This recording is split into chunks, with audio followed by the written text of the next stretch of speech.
Hello all the students of class 6th. Today we are going to grasp or know about the first story in your additional book named as A Tale of Two Birds.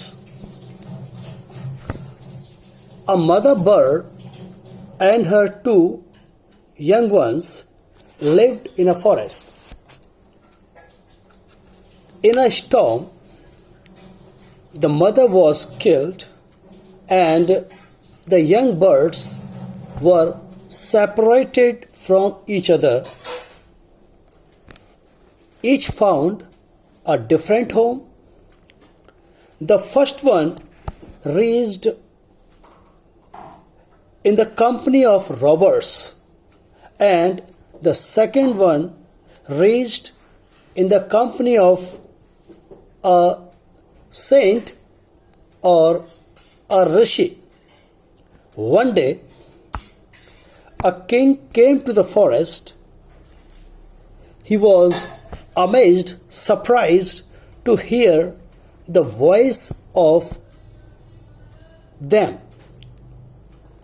One used abusive language.